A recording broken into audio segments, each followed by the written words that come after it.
मेरे प्रिय दर्शकों, ओम नमः शिवाय। आप लोग कैसे हैं? हमेशा स्वस्थ रहे, मुस्कुराते रहे, भगवान शिव की कृपा आप पर बनी रहे। कर्मण्ये माधुकारस्ते माँ फलेषु कदाचन उद्यमेन हि सिद्ध्यन्ति कार्याणि न मनोरथै न हि सुतस्य सिंहस्य परिविशन्ति मुखे मृता। अर्थात परिश्रम से ही सभी कार्यों की सिद्धि होती है। ये केवल कल्पना करने से आपके पास कोई फल की प्राप्ति नहीं हो सकती। जैसे यदि कोई सिंह है और वो कल्पना करे कि उसके मुंह में हिरन आ जाए तो ऐसा संभव नहीं है, उसे शिकार के लिए जाना होगा।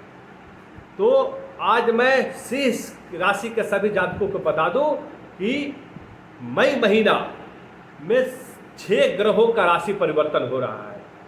ऐसे में मई महीना बहुत ही महत्वपूर्ण हो जाता है और यह प्रिडिक्शन सिंह राशि के जातकों के लिए लाया हूँ। उस सिंह राशि के सभी जातकों को अपनी सफलता प्राप्त करने के लिए कड़ी मेहनत करने की जरूरत है। और इस मेहनत से केवल मेहनत कल्पना रूप में नहीं होना चाहिए। यदि शिकार करना है तो उसे जंगल में जाना पड़ेगा। सिंह राशि के जातकों को मैं बता दूं, यदि उनको सफलता प्राप्त करना है तो रणभूमि में, रण क्षेत्र में उतरना पड़ेगा। यह समय आ गया है कि अर्श से फर्श तक जो गए हुए व्यक्ति हैं, जो 18 महीने से जिनके जीवन में उथल पुथल मचा हुआ था, तो यह समय आ गया है कि उस उथल पुथल की दुनिया से निकलकर जो फर्श पे गए हुए व्यक्ति है वो अर्श तक पहुंच जाए। यह कल्पना नहीं है, यह हकीकत हो सकता है यदि वो मेहनत करते हैं। और मैं वीडियो के लास्ट में उपाय बताऊंगा जो सभी ग्रहों के लिए, खासकर यह प्रिडिक्शन जो लाया हूँ ज्योतिष वैदिक शास्त्र की दृष्टि से राहु केतु का परिवर्तन सिंह राशि के जातकों के लिए बहुत ही महत्वपूर्ण हो जाता है। क्योंकि 18 मई को सिंह राशि में केतु जो बकरी चलकर कन्या राशि से जा रहा है और 18 महीने तक रहेगा। यह 18 साल के बाद ऐसा हुआ है, तो बहुत ही महत्वपूर्ण हो जाता है। और वहीं दूसरी तरफ राहु बकरी चलकर मीन राशि से कुंभ राशि में, शनि के राशि में जा रहा है और शनि से उसकी घनिष्ठ मित्रता है। तो यहाँ पर राहु केतु का परिवर्तन सिंह राशि के जातकों के लिए कितना महत्वपूर्ण हो जाता है और उनके जीवन को कितना प्रभावित कर रहा है, इसको हम समझेंगे। और वीडियो के लास्ट में वह उपाय भी बताऊंगा जिसे करने से राहु और केतु के शुभ प्रभाव से बचा जा सके। और राहु आपके सप्तम भाव में विराजमान है, जहाँ पर जीवन साथी के साथ आपके मतभेद को पैदा कर सकता है। क्योंकि ये छाया ग्रह है, ये भ्रम क्रिएट करता है, मतभेद उत्पन्न करता है।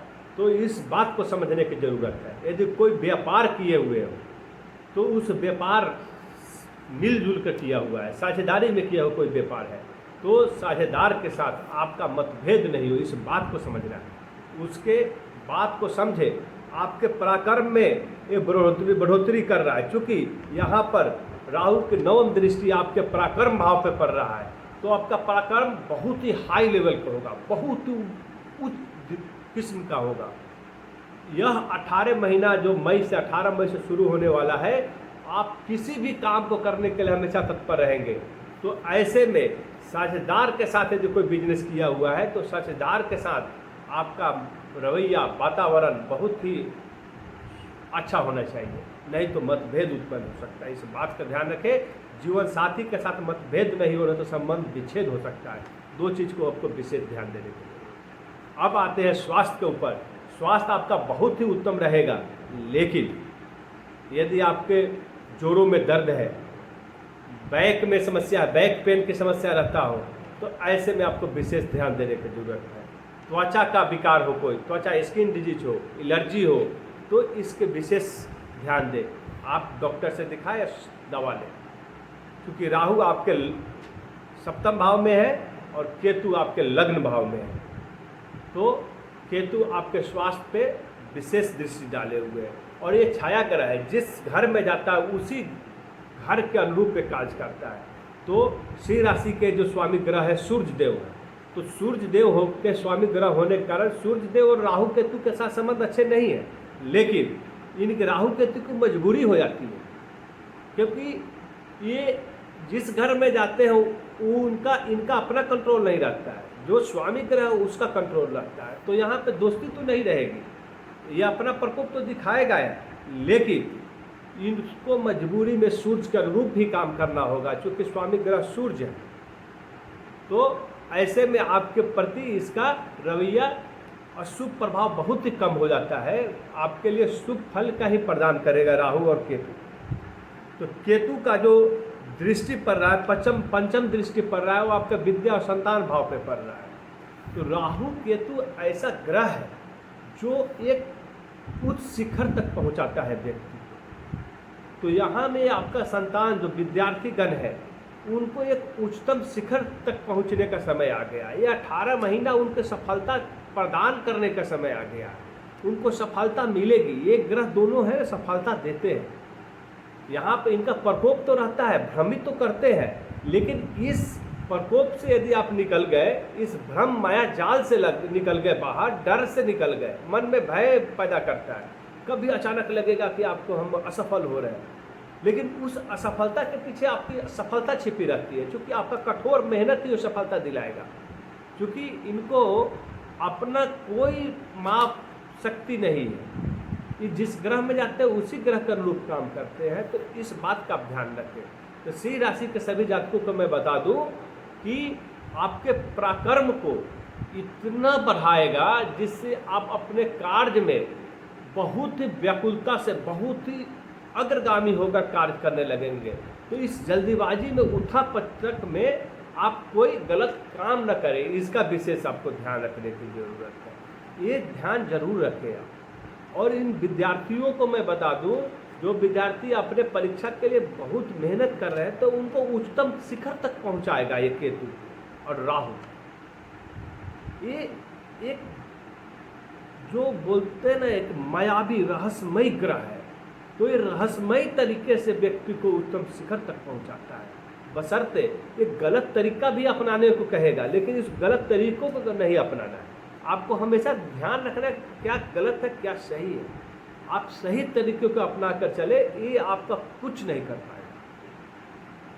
तो स्वास्थ्य पे ध्यान दें विशेष। आपका जोड़ों का दर्द, हड्डियों का दर्द, त्वचा रोग, बाल यदि झड़ रहा हो, तो इन समस्याओं से दूर होने के लिए आपको अपने सेहत पर ध्यान देना है। निरंतर व्यायाम करने की जरूरत है, योगा अभ्यास करें निरंतर, तो आपका शरीर स्वस्थ रह सकता है। आगे मैं वीडियो के लास्ट में इस अशुभ प्रभाव से बचने के लिए उपाय भी बताऊंगा।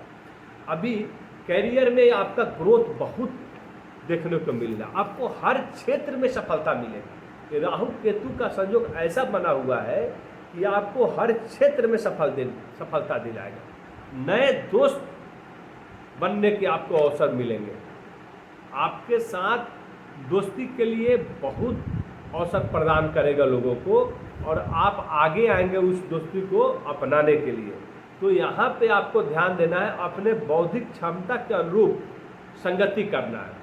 आपको संगति, गलत संगति नहीं हो, इसका विशेष ध्यान देने की जरूरत है। आपके जीवन में जो भी खुशियाँ आपसे वंचित रह गई थी, वो खुशियाँ आपके दस्तक देगी, आपके दरवाजे तक खुद चल कर आएगी।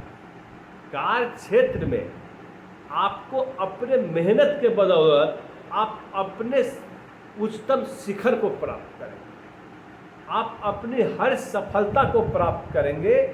यह राहु केतु का गोचर आपको अचानक धन लाभ दिलाएगा। धन से जुड़ी जितनी समस्याएं हैं वो सारी दूर होगी। धन की प्राप्ति के लिए बहुत सारे नए रास्ते आपको मिलेंगे, और उस रास्ते पे अगर चलते हैं, सही रास्ते पे चलते हैं, मेहनत करते हैं, तो आपको धन की विशेष प्राप्ति होगी। और शिक्षक से जुड़े जितने छात्र और छात्राएं हैं, जो भी सिंह राशि के जातक है या शिक्षक गण है, उनको अपार सफलता मिलेगी। अपने प्रतियोगी परीक्षा में उत्तीर्ण होंगे। जो शिक्षक है उनको समाज में मान सम्मान प्राप्ति होगा। शारीरिक और मानसिक समस्याएं तो उत्पन्न करेगा, लेकिन इसका कंट्रोल करने का तरीका मैं आपको बताया। और मैं यह भी बता दूं कि आपका आहार और व्यवहार हमेशा सात्विक रखना है। आपको मांस, मदिरा, शराब से दूर रहने की जरूरत है। और जो सिंह राशि के जातक जो संतान प्राप्ति से वंचित थे, उनको संतान प्राप्ति का योग है। यहाँ पर यह 18 महीना आपके संतान प्राप्ति के लिए बहुत ही उत्तम समय है। और साथ ही साथ जो अविवाहित व्यक्ति हैं, जो शादीशुदा जिंदगी से वंचित है अभी तक, उनको 18 महीने के अंदर यह बहुत ही शुभ अवसर प्रदान करने वाला है। अविवाहित महिला और पुरुषों के लिए नए अवसर मिलेंगे और उनका जीवन शादीशुदा में तब्दील हो जाएगा। और मैं अभी वह उपाय बताने जा रहा हूँ, नोट कर ले सभी सिंह राशि के जातक, जिस उपाय से करने से आप राहु केतु के प्रकोप से और उसके अशुभ फल से बच सकते हैं। वह यह है कि चींटियों को मीठा भोजन कराएं, पीपल के वृक्ष के नीचे घी का दीपक जलाएं और प्रत्येक सोमवार को कम से कम, यदि प्रत्येक दिन संभव नहीं है तो प्रत्येक सोमवार को शिव मंदिर में जाकर शिवलिंग पर जलाभिषेक करें और 108 बार अर्थात एक माला का ओम नमः शिवाय का जाप करें। यदि जो मैं उपाय आपको बताया, यदि ऐसा आप करते हैं, साथ ही साथ अपना आहार व्यवहार सात्विक रखते हैं, सात्विक भोजन करते हैं, शराब मदिरा मांस से दूर रखते हैं, तो आपका जीवन बहुत ही उत्तम किस्म का समृद्धिवान और समृद्धि से भरा रहेगा। ओम।